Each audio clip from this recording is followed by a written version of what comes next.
안녕하세요. 자, 오늘 할 차례가 어디죠? 343페이지인가요? 저당 유동화부터인가요? 자, 지난 시간에 했는 것도 복습을 좀 해보겠습니다. 지난 시간에 했는 게 많이 어렵죠. 용어가 워낙 다양해서 많이 스트레스 받지 않으셨나요? 제가 뭐 스트레스 드릴 생각은 전혀 없습니다. 그런 의도는 없는데, 근데 적당한 스트레스는 건강에 좋습니다. 사람이 어느 정도의 스트레스는 받아야 오히려 면역력이 높아질 수 있습니다. 여러분들 그런 얘기 혹시 들어보셨어요? 동해에서 이제 오징어를 잡으면 오징어를 이제 내륙으로 수송을 할 때 오징어를 잘 먹는 동물이 뭐가 있는데 그거를 함께 집어넣는데요. 오징어를 잡아먹는 동물을 함께 그 수족관에 집어넣어서 수송을 하면은 얘네들이 잘 안 죽는데요. 수송하더라도 바짝 긴장을 하고 있으니까 안 잡혀 먹으려고, 안 잡히려고. 근데 얘가 없으면은 너무 편안하니까 오다가 이제 오히려 폐사하는 게 더 높대요. 그러니까 약간의 긴장이 오히려 더 나을 수 있다는 거죠. 약간이 아니에요. 죄송합니다. 자, 아무튼 지난 시간에 이제 현금 수지 측정부터 복습을 해보겠습니다. 현금 수지 측정은 두 가지죠.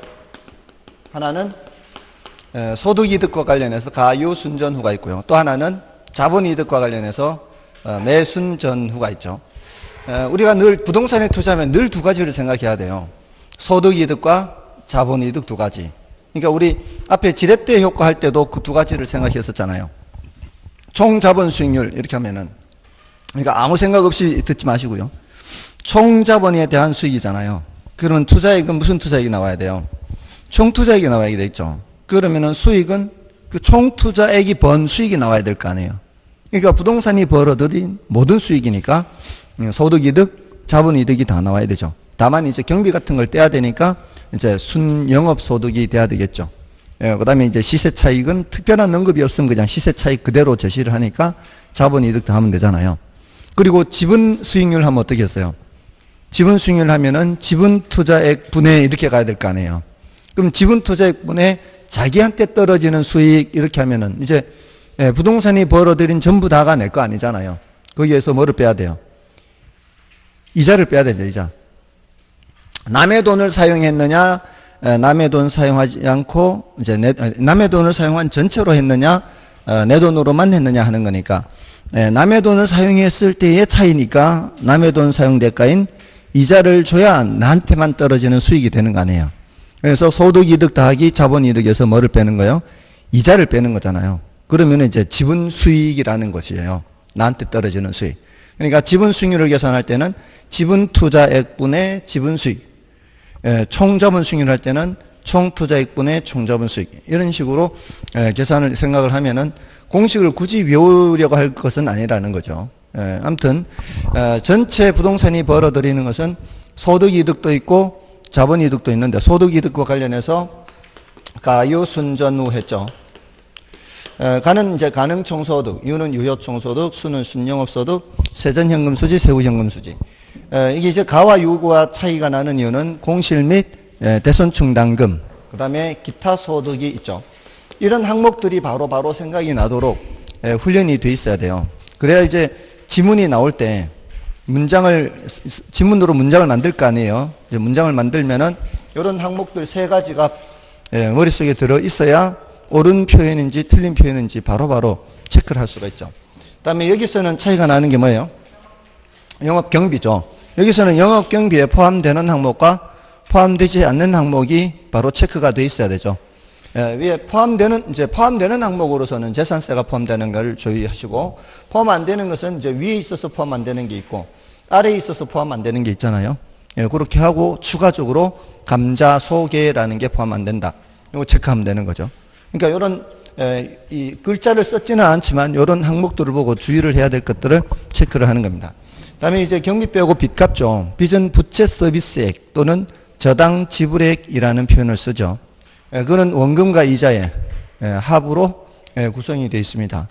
특별한 언급이 없으면 부채 서비스액은 원리금 균등액으로 계산을 합니다. 그다음에 이게 영업소득세죠. 세금. 그 영업소득세는 순대이감 또는 세대원감 이렇게 해서 이제 계산을 한다는 거죠. 자, 그렇게 해서 체크를 하시면 되고요. 그다음에 이제 매순전후 있죠. 이거는 이제 항목 정도는 알아두셔야 되겠죠. 매도액, 순매도액, 세전 지분복객, 세후 지분복객. 경비 빼고 빚 갚고 세금 내고 구조는 똑같죠. 경비는 경비인데 매도 경비고, 그다음에 빚은 빚인데 미상환 저당 잔금. 약간 남은 거죠. 뭐 약간 남을 수도 있고 많이 남을 수도 있겠지만 원금 이자를 갚아 나가다가 원금을 다 못 상환했으면은 남은 빚은 이때 갚아야 되겠죠. 그다음에 이제 여기는 자본이득세죠. 다른 데서는 이제 양도소득세 하지만 여기서는 이제 자본이득세 이렇게 합니다. 그러면 이제 소득이득과 자본이득이 계산이 되는 거죠. 요거는 이제 1년에 한 번씩 매년을 기준으로 계산하는 것이고 요거는 나중에 처분할 때 한 번 계산하는 것이다. 이렇게 했습니다. 이렇게 측정을 한 후에는 이제 투자 분석 기법을 적용하죠. 투자 분석 기법을 적용하는데 할인연금 수지 분석법이 있었고요. 어림셈법이 있었고 그다음에 비율 분석법이 있었죠. 자, 여기서 화폐 시간 가치를 고려하는 것은 할인연금 수지 분석법이죠. 할인연금 수지 분석법이 가장 정확한 방법이에요. 얘는 소득을 계산하더라도 어떤 소득 계산해요? 세후 소득 계산합니다. 할인연금 수지 분석법은. 이거는 이제 가장 정확하게 계산하려면 세금 낸 것까지 다 따져봐야 되죠. 그리고 한 해 것만 계산하면 안 되죠. 할인연금 수지 분석법은 매년의 세후 현금 수지를 다 계산하고 보도 계산하고 세후 지분복객까지 다 계산해서 싹 다 계산해야 돼요. 가장 정확한 방법이에요. 그러니까 이론적으로 가장 정확한 방법이지만 실무에서는 적용하기가 좀 어려운 거죠. 너무 이제 경비와 시간이 많이 소요되니까. 그래서 이론적으로만 이제 우리는 공부합니다. 실무에서는 다 어림셈법이라고 보시면 돼요. 아주 규모가 큰 사업이라면 그렇지 않습니다. 규모가 큰 사업은 당연히 이런 걸 해야 돼요. 할인연금 수지 분석법. 그래서 부동산 개발론 있잖아요. 개발 사업은 규모가 큰 게 보통이죠. 그런 데서는 다 뭘 하는 거예요? 이런 규모가 큰 사업들은 이런 세후 현금 수지를 적용합니다. 세후 지분 복격하고. 자, 아무튼 할인연금 수지 분석법에서는 이제 일단 종류가 여기에 속하느냐, 어디에 속하느냐 이제 종류를 먼저 알아야 되죠. 그 자체를 많이 물었습니다. 이게 수년가법, 수익성지수법, 내부수익률법 말고도 연평균 수년가라는 거 있었죠. 연평균 수년가. 그리고 현가 회수기간이 있죠. 현가 회수기간. 자, 이렇게 현가란 단어가 들어가 있는 것들이 있고요. 그 다음에 수익성지수와 내부수익률 이렇게. 그 다음에 이제 어림셈법은 승수법과 수익률법이 있었죠. 승수법은 몇 년 걸리는가, 수익률법은 몇 % 버는가. 근데 몇 년 걸리는지를 볼 때 총소득으로 몇 년 걸리는지 보는 게 있고 순소득으로 몇 년 걸리느냐, 세전수지 또는 세후수지로 몇 년 걸리느냐 이거 보는 게 있었죠. 그래서 승수가 모두 4가지죠. 총순, 전후, 승수 해서 4가지가 있었죠. 총소득 승수, 순소득 승수. 자, 뒤로 갈수록 시간이 많이 걸려요, 시간이 적게 걸려요. 총소득으로 걸리는 시간, 순소득으로 걸리는 시간이 많이 걸리죠. 그러면은 총소득 승수보다 순소득 승수가 크게 될 것이고 세전 현금 수지 승수보다 세후 현금 수지 승수가 더 크게 되겠죠. 시간이 더 걸리는 거니까. 맞죠? 아닌가요? 이게 가능총소득이 1억이고 순영업소득이 7천만 원 이렇게 했었잖아요. 총 투자된 금액이 10억일 때 10억을 회수하는데 1억으로 많이 걸려요? 7천만 원으로 많이 걸려요? 이렇게 보면 금방 알 수 있잖아요. 근데 이것만 딱 닫아버리면 또 생각이 안 나, 이쪽으로 오면은. 뭔지 아시겠어요? 그러니까 어림잡은 거예요. 다 어림잡았는데 이것도 어림잡아 계산하는 거고 이것도 어림잡아 계산하는 거지만 그래도 밑으로 내려가면 조금은 더 뭐까지 고려한 거예요. 경비까지 고려해서 조금은 더 그럴듯한 시간이 되는 거죠. 어림잡은 시간이라 해도. 그래서 순소득 승수가 약 14년 뭐 이렇게 했었잖아요, 지난주에. 그리고 총소득 승수는 10년 이렇게 했잖아요. 그거는 이제 정말 어림잡은 거고, 그거는 밑으로 내려갈수록 조금은 더 정확하긴 하지만, 그래도 정확한 방법이라고 한다면은 예, 이쪽으로 가야 이제 가장 정확한 방법이 되는 거예요. 자, 아무튼 그걸 질문을 해요. 총소득 승수가 더 커요? 순소득 승수가 더 커요? 그러면은 순소득 승수가 더 커요. 방금 몇 년 걸리느냐 했잖아요. 예, 총소득으로 걸리는 시간 하면 총소득 승수, 순소득으로 걸리는 시간 하면은 순소득 승수. 그냥 총소득이 더 커요? 순소득이 더 커요? 이러면은 총소득이 더 커요 이렇게 되겠지만 총소득 승수가 더 커요? 순소득 승수가 더 커요? 이러면은 순소득 승수가 더 시간이 걸린다 이런 의미니까. 뭔지 아시겠죠? 그러니까 그걸 번역을 해서 생각해야 돼요. 이게 그 번역을 해야 훨씬 우리가 이해하기가 쉽거든요. 그 글자를 봤을 때 그 글자만 생각하는 게 아니라 그 글자 속에 숨어 있는 그 속 뜻을 생각을 해야 훨씬 공부하기가 편리해요. 그러니까 늘 공부를 할 때는 그런 훈련을 빨리 해야 돼요. 연상하는 방법. 어떤 용어가 나왔을 때 그와 연상되는 거를 자꾸 훈련을 하는 거죠. 그러면 바로 이제 생각이 나는 거죠. 세종대왕 하면 뭐가 생각이 나요? 한글? 뭐 이런 거 생각나는? 세종대왕 만원 생각나요? 뭐 그렇게 만원도 괜찮아. 뭐 그쪽으로 발달돼 있죠. 돈 이쪽으로. 뭐 이렇게 그 연상되는 게 뭐 한글 해도 되고 만원 해도 되고 그 연상을 그렇게 하라면 평소에. 그러니까 승수하면은 나름대로 승수라는 글자만 생각하지 말고 이게 몇 년이 걸린다 이런 식으로 자꾸 번역을 해서 생각하는 훈련을 하시란 말이에요. 그게 공부를 잘하는 사람들이 그런 게 잘 돼 있는 거예요. 그게 그런 요령이죠, 어떻게 보면은. 그러니까 그런 거를 생각을 하면은 공부를 잘하니까 공부 잘하고 싶지 않나요? 그럼 그렇게 하면 되지. 자꾸 연상을 해보면 되지, 연상. 그 다음에 세전승수, 세후승수. 이제 세후승수가 더 큰 편입니다. 자, 아무튼 요렇게 총순, 전후, 승수가 있고요. 그 역수가 수익률이었잖아요. 역수가 수익률인데, 세후 수익률만 그대로 붙이는 거잖아요. 이건 세전 수익률이라는 말도 쓰지만 뭐를 훨씬 더 많이 쓴다 그랬어요. 지분 배당률이라는 말을 훨씬 더 많이 쓰니까 이걸 이제 따로 기억을 해야 되고, 이것도 순소득 수익률이라는 말은 전혀 안 쓰고 종합환원율이라는 말을 쓰고, 여기는 총자산 회전율 이런 말을 쓴다 그랬죠. 그래서 얘네들은 앞에 두 개는 총투자액을 비교하는 것이고 뒤에 두 개는 지분투자액을 비교하는 것이죠. 요 위에서도 이거는 지분투자액을 비교하는 것이고 앞에는 총투자액을 비교하는 것이어서, 이거 혹시 숙제 냈었나요? 카드 만들기? 이거 숙제를 안 냈구나. 이거 왜 이걸 이제 해야 되는가 하면, 우리 시험에 지분 배당률이란 하면서 어떻게 출제하는가 하면은, 지분 배당률은 지분 투자액에 대한 순영업 소득의 비율이다. 이렇게 바로 이제 문장으로 써버리거든요. 지분 배당률을 물으면서 이제 계산 문제로 묻는 게 아니에요. 계산 문제도 묻는 게 나오는데, 계산 문제로 묻지 않고 지분 배당률이란 지분 투자액에 대한 순영업 소득의 비율이다. 이렇게 문장으로 싹 써버려요. 그러면 읽을 때 바로 이게 머릿속에 또 올라야 이게 O인지 X인지를 체크하고 다음 지문으로 넘어갈 거 아니에요. 근데 이게 머릿속에 입력이 안 돼 있으면 한참 생각할 거 아니에요, 이게. 그러다 보면 이제 시간은 지나가는 거죠. 그러니까 이게 지분 배당률 하면은 뭐가 생각이 나야 돼요? 일단 투자액을 먼저 생각하는 거예요. 얘네들은 생각할 때. 왜냐하면 투자액은 둘 중에 하나잖아요. 소득은 네 가지나 되잖아요. 소득 네 가지를 생각하는 게 쉽겠어요? 투자액 둘 중에 하나 생각하는 게 쉽겠어요? 투자액 둘 중에 하나 생각하는 게 쉽잖아요. 근데 투자액이 하나 나왔으면은, 총투자액이 나왔으면은 세전이나 세후는 절대로 나올 수가 없다는 거예요. 그리고 지분 투자액이 나왔으면은 세전 아니면 세후만 나와야 되지. 다른 거는 나오면 안 된단 말이에요. 그러니까 지분 배당률 할 때 투자액이 지분 투자액이 나와야 되겠어요? 총 투자액이 나와야 되겠어요? 당연히 이제 지분 투자액이 나와야 되죠.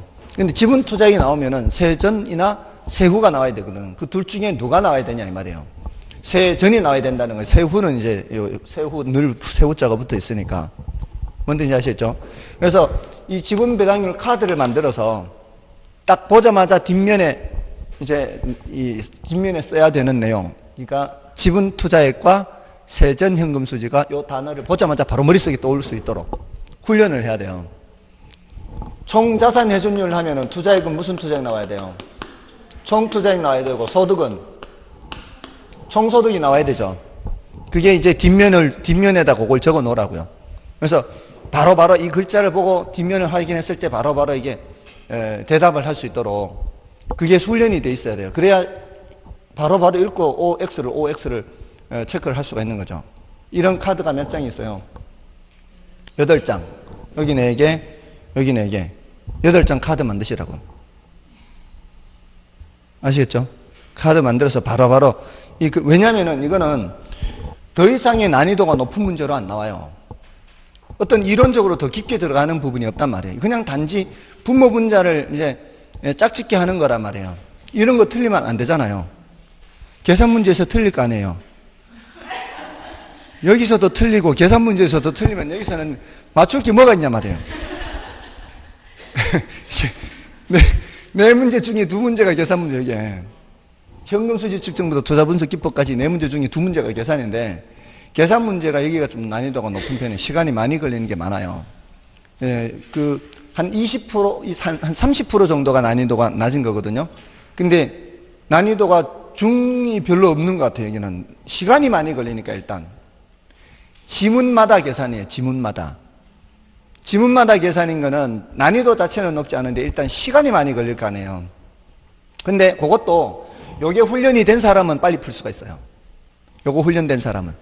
그리고 지문마다 계산이라 해도요, 예를 들어 뭐 자료를 줘놓고 뭐 그 자료에서 다음 중 옳은 것은 해놓고는 뭐 지분 배당률은 몇이다, 종합환원율은 몇이다, 순소득 승수는 몇이다, 이렇게 쭉 해야 돼요.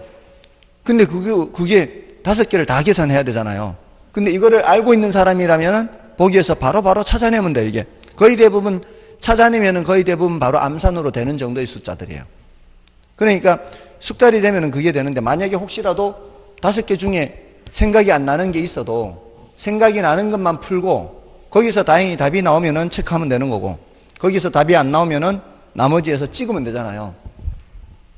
계산 문제라 해도 그런 이제 지문마다 계산이 나오는 거는 몇 개는 생각이 나면은 생각나는 것만 풀고, 아닌 거는 그 아닌 것에서 찍으면 되니까 훨씬 정답을 맞출 확률이 높아지잖아요.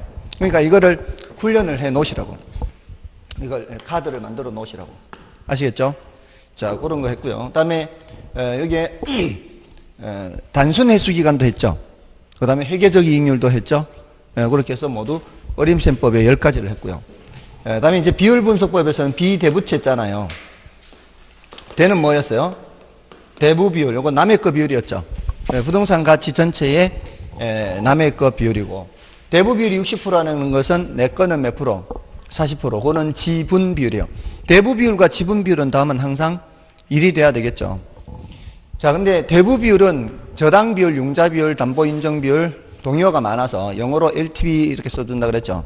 근데 부채 비율은 다른 개념이라 그랬죠. 부채 비율은 뭐라 그랬어요? 내 거분의 남의 거. 대부 비율은 남의 거 비율인데 부채 비율은 내 거분의 남의 거. 얘는 동의어가 없어요. 동의어가 없으니까 따로 이렇게 기억을 해둬야 되겠죠. 자, 요것도 카드 만드는 게 좋겠죠. 요것도 카드 만드는 게 좋아요. 대부 비율, 부채 비율. 그다음에 부채 감당률 했죠. 부채는 누가 감당한다?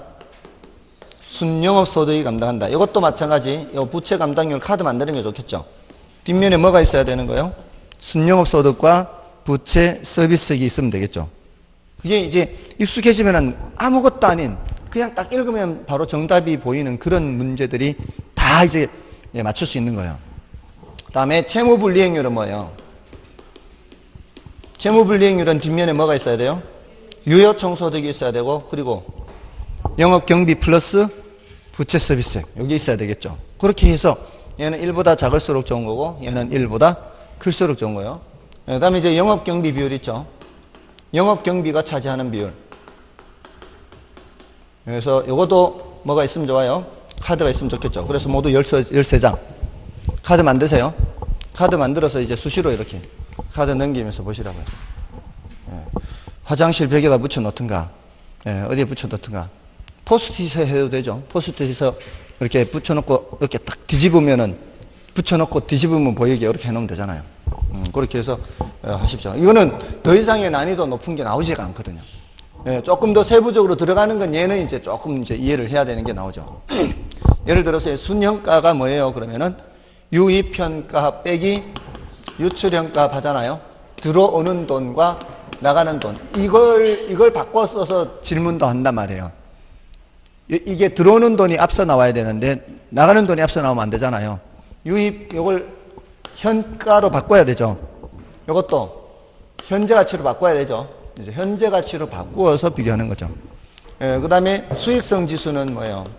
이걸 그대로 이용을 하는데 나누기를 하는 것 차이밖에 없죠. 이게 0보다 크거나 같으면 채택하고 1보다 크거나 같으면 채택하고 내부 수익률법은 내부 수익률이 요구 수익률보다 크거나 같으면 채택한다. 그리고 내부 수익률이 뭐예요? 물으면은 유입현가와 유출현가가 같도록 하는 할인율이에요. 그럴 때는 순현가가 0이 되는 경우죠. 그러니까 유입현가와 유출현가가 같도록 하는 할인율이 이렇게 대답해도 되고 순현가가 0이 되게 하는 할인율이에요. 이렇게 해도 되고 수익성 지수가 1이 되게 하는 할인율이에요. 이렇게 해도 가능하죠. 자, 이렇게 해서 일단 얘가 뭔지를 질문했을 때 대답을 해야 되고 그 다음은 이제 판단 기준이 되는 숫자를 기억하는 거죠. 맞나요? 그 다음에 이제 조금 더 들어가면 이제 수익률. 여기서는 할인율로 뭘 사용하고 요구 수익률. 순현가법과 수익성지수법은 할인율로 투자자의 요구 수익률을 사용하고 내부 수익률법은 내부 수익률 자신으로 할인을 하게 되고 맞나요? 그런 내용이 조금 더 들어가죠. 또 상호 독립적인 경우에는 그냥 이렇게 의사결정을 하면 되는데 상호 배타적인 경우나 그랬죠. 가용자금에 제한이 있고 투자 규모가 서로 다르면 순현가법에 의한 의사결정과 다른 방법에 의한 의사결정이 달라질 수 있다 없다? 달라질 수 있다 그랬죠. 달라질 수 있는데 그때는 어떤 방법을 따라가야 된다 그랬어요. 이런 거는 다 까먹었어요. 이런 얘기 안 했나요? 가용자금은 1억밖에 없는데 A, B, C가 3천만 원, 4천만 원, 5천만 원 여러 가지가 있을 때 순현가가 전부 다 0보다 크다 해도 그러면 전부 다 순현가 0보다 크면 다 좋은 거잖아요. 다 하면 좋은 거죠. 돈만 있다면 다 하면 되죠. 근데 돈이 지금 1억밖에 없으면 다 못한다 그랬죠. 순현가법으로는 뭐가 좋다 그래요?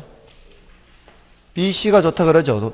근데 수익성 지수나 내부 수익률법으로는 여기가 10%, 여기가 8.75%, 여기가 8% 이렇게 나온다고 치면은 수익성 지수법으로는 A, B가 제일 좋잖아요. 그러니까 순현가법으로는 타당성이 없어요. 이제 A는 가용자금이 제한되어 있을 때는.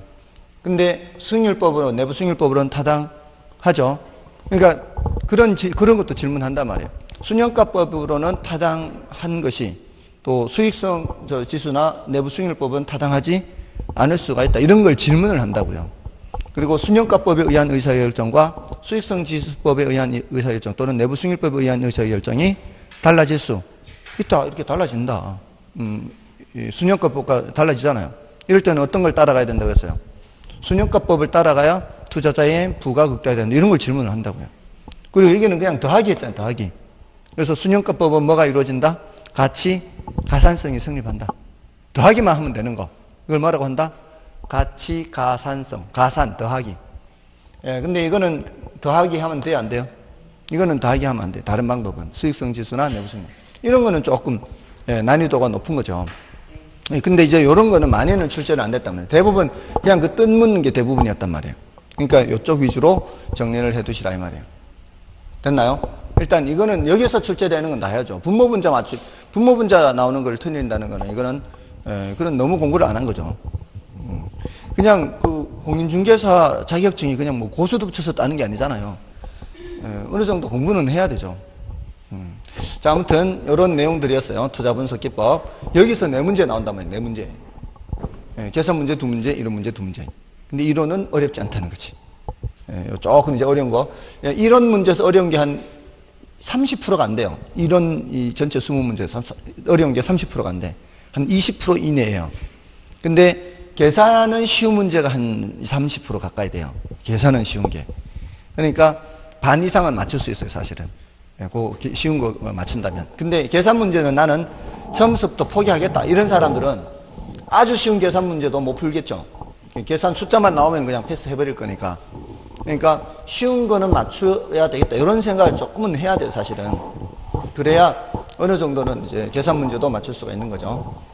다음에 이제 금융론으로 들어가서 고정금리, 변동금리, 또 고정금리 내에서 원리금균등, 원금균등, 최정식 상환을 비교하고 뭐 했던 거죠. 자, 이제 저당 유동화. 자, 저당 유동화는 이제 어떻게 생각을 했어요? 이런 용어가 나오면은 조금 더 풀어서 이해를 하면 더 쉽잖아요. 저당 채권을 유동한다 이렇게 했죠. 저당 채권을 유동한다. 저당 채권은 이제 뭐를 저당 잡은 채권을 말하는 거예요? 주택을 저당 잡은 채권이죠. 이걸 누가 갖고 있어요? 주택을 저당 잡은 채권을 금융기관이 갖고 있죠. 은행이나 뭐 상호저축은행, 보험사나 뭐 이런 데서. 자, 그런 갖고 있는 채권을 유동한다는 것은 개념이 뭐예요? 개념이 유동한다는 거? 채권을 현금화하는 거죠. 그런 금융기관이 갖고 있는 금융기관을 이제 1차 금융기관이라 하고, 그 1차 금융기관으로부터 돈을 빌리는 사람들을 이제 차입자라고 하죠. 자, 1차 금융기관들이 대출을 해주면서 1차 금융기관 대출을 해주면서 채권을 갖게 되겠죠. 대출을 해주면서 채권을 갖게 되겠죠. 그러면 이제 자꾸 대출을 해주면은 돈이 부족해지죠. 자, 은행이 돈이 부족해졌을 때 예금주한테 예금을 상환하기가 좀 어려울 수가 있어요. 예금으로 이제 대출을 보통 하거나 또는 따로 이렇게 자금을 조달해서 그걸로 이제 대출을 해주는데, 예금주한테 예금을 상환할 돈이 부족하게 되는 원인은요, 예금주들이 예금할 때 만기가 긴 게 보통이에요? 짧은 게 보통이에요? 만기가 몇 년? 1년? 3년? 이게 만기가 길다라고 생각하잖아요, 지금. 근데 그것이 길 수도 있지만 생각에 따라서 뭐 주관적이니까. 근데 대출해 주는 거에 비해서는 짧거든요. 대출은 몇 년으로 해줘, 보통. 주택담보대출이라면 최소 10년이라고 봐야 돼요. 주택담보대출은 최소 10년. 그러니까 이게 여러분은 길게 생각할지 모르겠지만 앞으로는 짧다 그래야 돼요. 예금주들이 예금할 때 만기 1년, 3년짜리 만기 정기예금 있나요? 3년짜리 해보셨어요? 3년짜리 정기예금 해보셨어요? 이런 사람 거의 없죠. 그렇게 돈을 쌓아놓고 사는 사람 별로 없어요. 예금을 3년 동안 은행에다 맡겨놓고 있다. 갖고 있는 건 돈밖에 없는 사람들이에요. 이런 사람들은. 대부분의 경우는 짧아요. 1년. 길어봐야 아주 길어야 3년이에요. 그러면 보세요. 예금주들이 이제 모두 100억을 예금을 해놨어요. 그 100억으로 이제 대출을 한단 말이에요. 자, 근데 만기가 최소 10년에 길게는 30년. 여기는 짧게는 1년, 아주 길어봐야 3년. 평균적으로 2년 잡자고요. 평균적으로 20년 잡자고요. 그러면 2년 만기로 예금을 해놨는데 평균적으로 20년 만기로 대출을 해놨어요. 그 100억이라는 거를. 그 100억이 회수되는 기간이 몇 년이란 말이에요? 20년이죠. 원금이죠, 회수되는 게. 근데 이 사람들이 찾으러 갔을 때는 2년 뒤에요. 2년 뒤에 찾으러 갔는데 돈은 다 대출돼 있고 회수하려면 시간이 한참 걸릴 거 아니에요. 돈이 있어요, 없어요? 돈이 없는 거죠. 자, 이런 상황이 있을 수 있다는 거죠. 충분히 이해되셨죠? 근데 요거를 이제 시험을 칠 때는 이렇게 주저리 설명 안 해요. 시험 칠 때는 뭐라고 하는가 하면은 단기 조달 장기 운용이라 그래요. 단기 조달 장기 운용에 따른 유동성 문제라 그래요. 그러면 자금의 고정화 현상. 자, 그럼 어떻게? 돈이 부족하다는 얘기예요. 유동성 문제. 자, 그럴 때 갖고 있는 채권을 어떻게 한다? 갖고 있는 채권을 팔아서 뭘 마련한다? 현금 마련한다. 그 채권을 사주는 기관을 2차 금융기관. IMF 때는 얘가 없었다 이 말이에요. IMF 때는 얘가 없으니까 금융기관이 채권은 갖고 있어도 이 채권을 사줄 데가 없으니까 그냥 무너지는 거죠. 예금주들이 예금 찾아가는데 돈이 없어. 그때 뱅크런 많았잖아요. IMF 때 막 은행으로 찾아가서 예금 찾고 예금 인출사 때. 근데 은행이 돈이 없어. 은행 파산하는 거죠. 자, 아무튼 이렇게 그런 위기가 있을 때, 유동성 문제가 있을 때 채권을 양도하면 어떻게? 그럼 뭘 마련할 수 있어요? 현금 마련할 수 있죠. 그런 위기를 넘길 수가 있죠. 자, 이것 때문에 우리나라는 이 유동화 제도가 도입된 거예요. 그래서 IMF 이후에 2차 금융기관을 만든 거죠. 자, 근데 2차 금융기관이 계속해서 채권을 사주다 보면은, 그 채권을 사주는 대금이 자꾸 넘어가니까 얘네들도 엄청난 규모의 채권 집합을 갖게는 되겠지만, 뭐는 자꾸 소진이 되는 거요. 돈은 자꾸 소진이 되잖아요. 그럴 때 얘네들도 이제 돈 마련하기 위해서 이 채권 집합을 근거로 해서 이제 증권을 발행하는 거예요. 증권. 증권이라는 건 증권 수익률이라는 게 있잖아요. 그 증권 수익률이 괜찮으면 이 증권 사는 투자자들이 증권을 살 거 아니에요. 증권을 사는 대금이 어떻게 이쪽으로 넘어갈 거 아니에요. 증권 수익률만 괜찮으면. 그러면은 이쪽으로 대금이 넘어가니까 또 돈 생겼잖아요. 얘네들이. 돈 생기면은 1차 금융기관으로부터 또 채권을 사줄 수가 있죠. 그럼 이론적으로는 계속해서 이렇게 반복되는 거죠. 자, 이게 이제 저당 유동화라는 겁니다. 그래서 저당 유동화의 개념을 얘기할 때는 저당 채권을 현금화하는 건데, 현금화하는 과정에서 2차 금융기관이 증권을 만드는 것도 포함하니까 증권화 과정을 포함시켜서 이제 저당 유동화 이렇게 얘기를 하는 거죠. 다음에 이제 저당 유동화의 구조해서 이거는 이제 1차 저당 시장, 2차 저당 시장 이렇게 하죠. 여기는 이제 1차 저당 시장, 2차 저당 시장 이렇게 하는데, 여기 1차 금융기관, 2차 금융기관 요거 하고 이제 똑같게 매치시키면 안 되죠. 1차 저당 시장 하면 물론 1차 금융기관이 포함은 되고 있지만 2차 저당 시장이라고 해서 1차 금융기관이 포함이 안 되는 게 아니죠. 여기 1차 금융기관은 1차 저당 시장에서는 자금 공급자가 되는 거고요. 2차 저당 시장에서 1차 금융기관은 자금 수요자가 되는 거죠. 그러니까 양쪽에 다 이제 참여하는 거죠. 그래서 이쪽 2차 금융기관이나 투자자는 1차 저당 시장과는 직접 관계가 없는 거고, 여기 차입자는 2차 저당 시장과는 직접 관계가 없는 것이 되는 거죠. 수요 공급으로 생각을 하시면 되는 거죠. 자, 여기서 1차 저당 시장은 원래부터 있던 시장이죠. 그러니까 우리가 저당 유동화 제도를 도입했다는 것은 뭐를 도입한 거예요? 2차 저당 시장을 도입했다는 겁니다. 유동화 제도를 도입했다는 것은. 그래서 저당 채권이 유동화되는 시장이 몇 차 시장이라는 얘기예요? 2차 시장이라는 얘기예요. 유동화되는 시장이.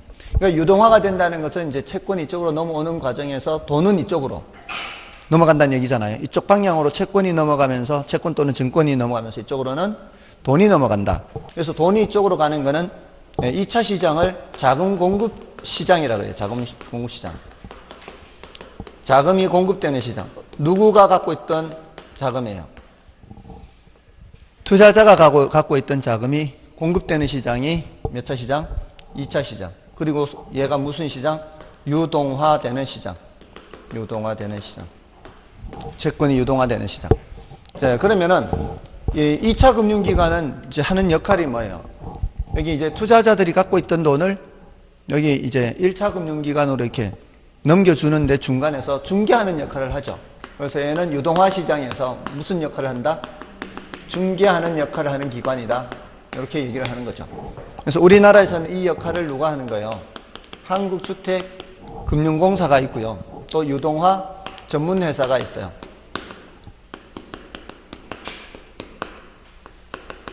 한국주택금융공사 법이 있고, 이거는 자산 유동화에 관한 법률이 있어서 각각 이제 이런 역할을 해요. 2차 금융기관 역할을. 이건 뭐 특수목적 회사다 이렇게도 표현하고요. SPC 서류상의 회사인 경우가 많아요. 서류상으로. 자, 아무튼 이렇게 해서 2차 시장에서는 자금이 공급이 돼요. 그럼 공급된 자금이 대출되는 시장이 몇 차 시장? 1차 시장이에요. 공급된 자금이 대출되는 시장에서 자금 대출 시장 그래요. 자금 대출 시장. 자금이 대출되는 시장이 1차 시장이죠. 그 과정에서 자금이 대출이 된다는 것은 채권이 형성되죠. 맞나요? 주택저당 채권을 말하는 거예요. 주택저당 채권이 형성되고, 형성된 주택저당 채권이 유동화되는 것은 2차 시장. 자금이 공급되는 시장은 2차 시장, 공급된 자금이 대출되는 시장은 1차 시장, 이렇게 되는 거죠. 이쪽 방향으로 돈이 넘어간다면 반대 방향으로는 채권이 만들어져서 유동화되는 거죠. 이렇게 이제 흐름이 이렇게 되는 거죠. 자, 이렇게 해서 이제 저당 유동화의 구조예요, 구조. 자, 구조. 자, 이렇게 했을 때 나타나는 이제 효과예요. 저당 유동화를 통해서 이제 얻을 수 있는 효과. 우리나라는 요거 누구 때문에 도입한 거예요? 1차 금융기관. IMF 때 은행들이 많이 쓰러졌잖아요. 그 쓰러진 게 돈을 마련하지 못해 쓰러졌다 그랬잖아요. 그래서 은행들의 뭐를 높여주기 위해서, 유동성을 높여주기 위해서. 그러니까 이 효과는 주체별로 보면 돼요. 우리나라는 이제 1차적으로 1차 금융기관 얘네들의 뭐를 높여주기 위해서, 유동성을 높여주기 위해서.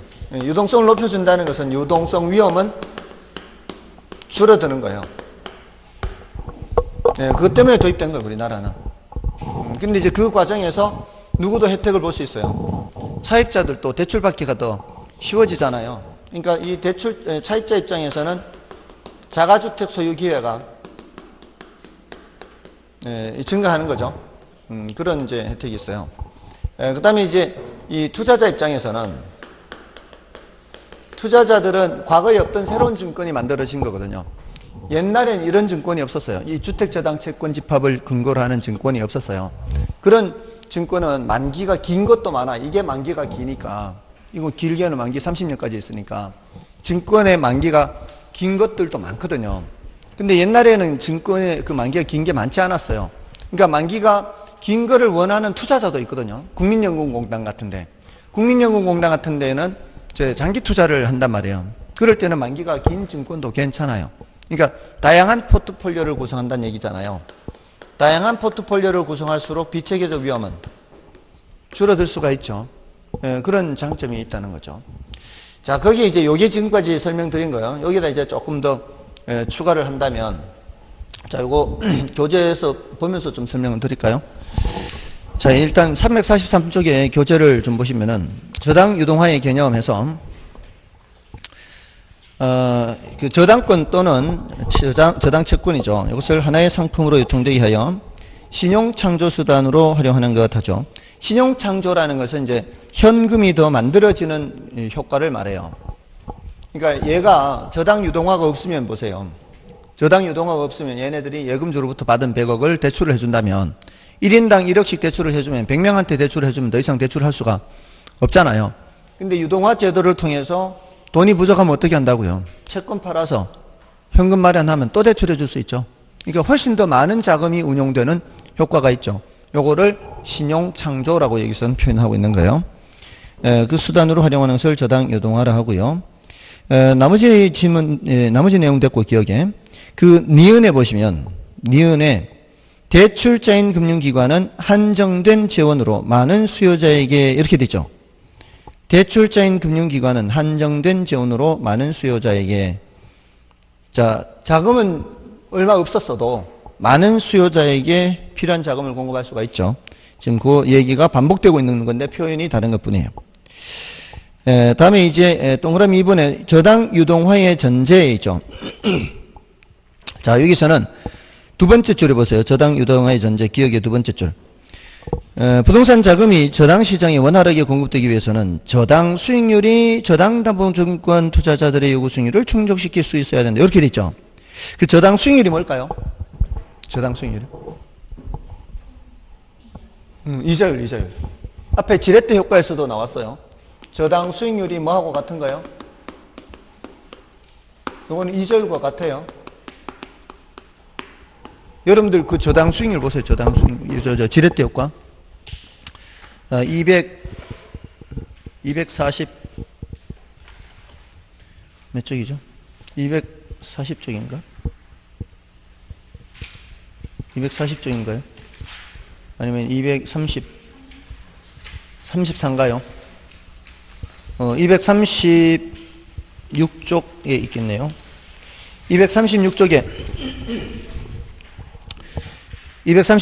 그 지렛대가의 괄호 2번의 내용에 그 기억, 니은, 디귿 하는 데 있잖아요. 1번 안에 있어. 1번 안에 계속 그 이자율, 저당 수익률 이자율하고 같이 돼 있죠. 저당 수익률이 이자율과 같은가요? 자, 이 저당 수익률이, 이자율이 다시 343쪽에 오시면 343쪽에 다시 동그라미 2번 기억의 둘째 줄이죠. 셋째 줄에 저당 수익률이 저당 담보증권 투자자들의 요구 수익률을 충족시킬 수 있어야 되죠. 저당담보증권 투자자들의 요구 수익률이 어디 있어요? 여기 저거. 예, 투자자들의 요구 수익률 여기 있어요. 이 요구 수익률을 충족시킬 수 있을 만큼 얘가 높아야 된다는 거예요. 예를 들어 여기가 4%대 담보대출금리라고 해보세요. 주담대가 4%. 그러면 이 1차 금융기관에 이제 채권을 안 팔고 갖고 있으면 4%의 원리금을 상환을 받겠죠. 그럼 4%에 해당하는 이제 이자 수익을 얻을 거예요. 이자 수익을. 자, 그러면 얘가 이쪽으로 팔면 말이에요. 채권을 팔면 이제 1차 금융기관은 채권자가 아니겠죠. 누가 채권자가 되는 거예요? 2차 금융기관이 채권자가 되는 거죠. 그럼 차입자는 채권 2차 금융기관한테 바로 원리금을 넘기는 게 아니고 원리금은 여전히 누구한테 넘기는 거예요? 1차 금융기관한테 넘기면 1차 금융기관은 그걸 전달해 주기는 한단 말이에요. 전달해 준다고. 이제 얘는 심부름 역할은 심부름꾼. 민법에서 사자 역할을 한다고요. 근데 여기서 4%에 해당하는 원리금을 넘기면 얘가 그대로 넘기겠어요? 수수료는 떼고 넘겨요. 수수료는 떼고 넘긴단 말이에요. 물론 수수료가 많지는 않아요. 이자 수익보다는 훨씬 작아요. 그러니까 얘네들은 돈이 여유가 있으면 굳이 이 채권을 팔 필요가 있어요, 없어요? 예, 굳이 채권을 팔 필요가 없어요. 이자 수익이 훨씬 크니까. 근데 어떠하니까 지금 채권을 파는 거예요? 현금이 부족하니까 채권을 파는 거죠. 예, 대신 이제 채권을 파는 대신 이자 수익은 크게 줄지만은 이 수수료 수입은 좀 늘어나는 거예요. 자, 그럼 여기서 넘어갈 때는 4%에 해당하는 게 넘어가겠어요? 수수료를 떼면은 4%보다는 약간 낮은 이제 수익률로 넘어가겠죠. 수수료 비용이 발생하니까. 그리고 여기서도 이걸 이쪽으로 넘길 때 이제 증권의 수익률이라는 것이 평균적으로 증권의 종류에 따라 어떤 건 높은 것도 있고 낮은 것도 있을 수 있지만 평균적으로는 여기서 발생하는 수익률보다는 여기서 발생하는 수익률이 낮아질 수밖에 없잖아요. 뭐가 발생해요? 비용이 발생하죠. 증권 발행하는데도 비용이 발생하고 채권 관리도 해야 되고 비용이 발생하니까. 그럼 가면 갈수록 점점 수익률이 낮아지잖아요. 그럼에도 불구하고 투자자들의 요구 수익률보다 얘가 더 높아야 증권 사지 않겠어요? 자, 그러니까 이게 뭐예요? 딜레마에 빠지는 거예요. 딜레마에. 여기가 이자율이 높아야 여기도 충분한 수익률을 얻을 수가 있잖아요. 근데 여기 이자율이 높아버리면 어떻게 해요? 이건 차입자들이 돈을 안 빌리는 거죠. 이자율이 높으니까. 근데 이자율이 높은데도 빌리는 사람이 있다면 어떤 사람들이에요? 급한 사람들이겠지. 급한 사람은 신용등급이 높을까 낮을까? 낮은 사람들이죠. 신용등급이 낮은 사람들이에요. 만약에 이게 높다면. 그러면 여기가 수익률이 괜찮을 수 있겠죠. 여기가 높으니까 여기도 괜찮을 수가 있겠죠. 근데 그런 신용등급이 낮은 사람들은 경제 위기가 닥치면 어떻게 해요? 어떤 사람이 먼저 쓰러져요? 신용등급이 낮은 사람들이 먼저 쓰러지죠. 미국에서 신용등급이 1등급인 걸 프라임 등급이라 그래요. 프라임 하면 이제 최고의 이런 뜻이잖아요. 근데 신용등급이 그 등급보다 낮은 등급을 뭐라 그러는지 아세요? 프라임 등급보다 낮은 등급? 그걸 서브 프라임이라 그래요. 아래, 지하철 할 때 서브웨이 하잖아요. 잠수함 하면 서브머린 하잖아요. 아래, 1등급 아래, 그 아래 등급인 사람들을 서브 프라임이라 그래요. 그 사람들한테 대출해 준 걸 뭐라 그래요? 서브 프라임 모기지라 그래요. 대출해 준 걸. 들어보셨죠? 서브 프라임 모기지 사태. 그게 10년 전에 세계 금융 위기 때 늘 요맘때 늘 매스컴에 떠들었던 거예요. 10년 전 딱 요맘때. 엄청나게 매스컴에 떠들었어요.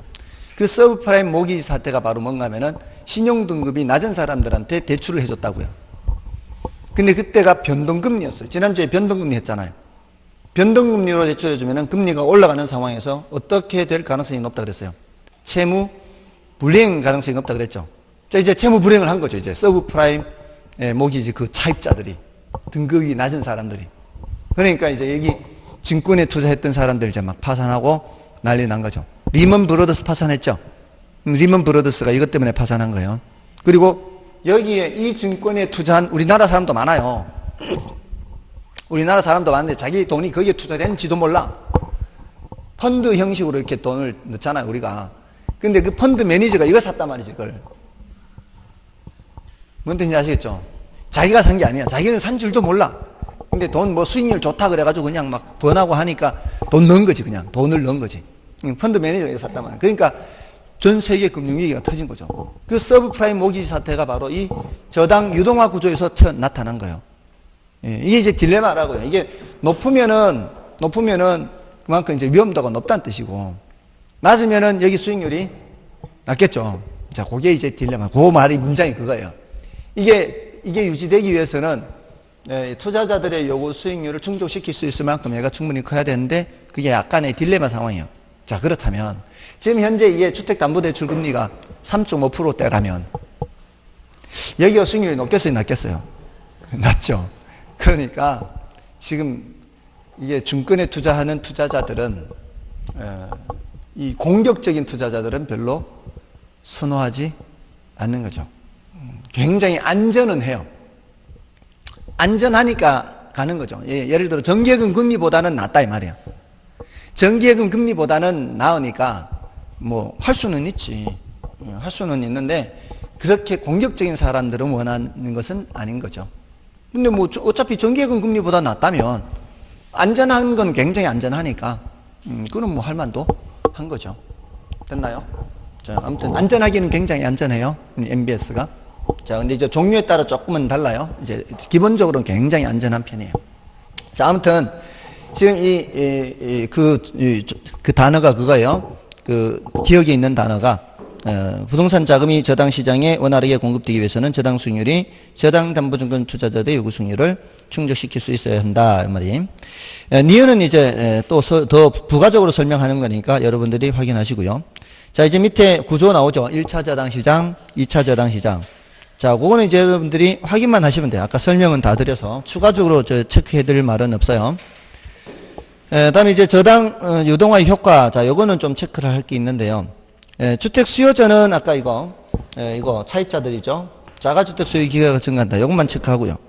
다음에 1차 금융기관은 아까 그 기억을 보세요. 설명드렸던 걸 표현을 어떻게 하고 있는가.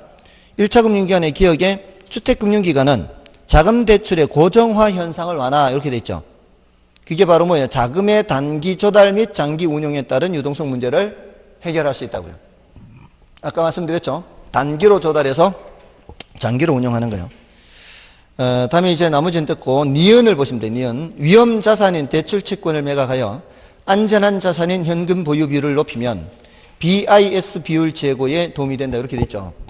자, 이게 이제 조금 어려운 표현이에요. 이거는 BIS 비율을 높이는 것은 좀 어려운 표현이에요. 이거는 이제 이런 거예요. 여러분 이제 채권이 1억이 있고요. 현금이 1억이 있잖아요.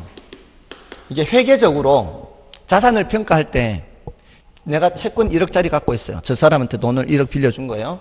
현금도 내가 1억을 갖고 있어요. 그때 이제 재무제표에 이제 재무상태표에 자산을 평가할 때 이걸 2억으로 평가 안 해요. 1억짜리 채권을 갖고 있는데 이걸 1억으로 평가 안 해요. 왜냐하면은 이 채권은 위험자산이거든. 혹시라도 부도가 날 수 있잖아요. 저쪽에 이제 상환이 안 될 수 있잖아요. 그래서 은행이 갖고 있는 이런 채권이 여러 개 막 한 수백 개, 수천 개가 있을 때 그 중에 몇 개 정도는 분명히 사고가 터진단 말이에요. 평균적으로. 평균적으로 사고 터지는 걸 감안해서 여기 충당금이라는 걸 설정을 해요. 몇 프로 정도. 그러면 충당금을 설정하게 되면 얘는 평가액이 1억보다 낮아요. 대신 얘는 수익이 있잖아, 수익. 위험은 있는 대신에 이자 수익을 얻을 수가 있잖아요. 요거는 뭐예요? 위험은 없죠. 그렇지만 수익도 없잖아요. 그러니까 평소라면은 그냥 어느 정도 위험을 부담하면서 수익을 얻으면 되는 거란 말이에요. 근데 지금 현금 보유 비중이 적어요. 대출 대상이 위험해요. 그런 은행이라면 지금 여대로 현금 1억, 채권 1억 이렇게 하면은 평가액이 2억이 아닌데 요거를 팔아서 뭘로 바꿔버리면 현금으로 바꿔버리면 1억짜리 팔면 얼마 받아요? 1억 받을 거 아니에요. 현금으로 바꾸면은 자산이 2억이 되죠. 그러면 이제 자기 자본 비율을 높일 수 있다는 거죠. 이게 채권을 뭐로 바꿔버리면 현금으로 바꿔버리면 대신 수익은 없죠. 대신 수익은 없는 거지. 대신 이 평가액이 더 올라가는 거죠. 그렇게 해서 유동화를 통해서 BIS 비율을 높일 수 있는 거예요. IMF 때는 은행들의 BIS 비율, 그 은행 퇴출 기준이 8%였어요. 8%에 미달하면 퇴출 대상이에요. 근데 이제 현금으로, 그러니까 현금을 확보를 해야 되는 거예요, 현금을. 그러니까 채권 팔아서 현금 마련하면은 이걸 올릴 수가 있는 거죠. 그런 장점이 있다는 겁니다. 다음에 이제 증권 투자자는 아까 말씀드렸듯이 기업의 포트폴리오 구성 다양하게 한다. 이런 말 됐고요. 국가 정책적 효과. 이것만 추가하면 되죠. 국가 정책적 관점에서는 주택 경기를 안정화시킬 수 있다. 이런 것을 기억하시면 돼요. 주택 경기를 안정화시킬 수 있다. 그 이제 니은에 있어요, 니은에 주택담보대출 채권 매입 조건의 변경을 통해서 매입 조건 변경 있죠. 그래서 자금 공급을 조절하여 주택 경기 안정에 기여할 수 있어요.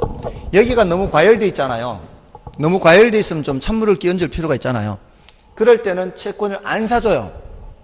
채권을 안 사주면은 돈이 안 넘어가겠죠. 그럼 자금을 이제 대출받기가 힘들어지는 거고, 너무 침체돼 있으면 어떻게 해요? 조건을 좋게 바꾸는 거예요. 그래서 좋은 조건으로 채권을 많이 사줘요. 좋은 조건으로 채권을 많이 사주면은 그만큼 이쪽으로 돈이 많이 흘러 들어가게 되겠죠. 대출받기가 쉬워지죠. 네, 그것만 추가하시면 되겠습니다. 자, 그럼 됐고요. 이제 유동화 증권 효과까지 했고, 증권은 좀 쉬고 하면 되겠습니다.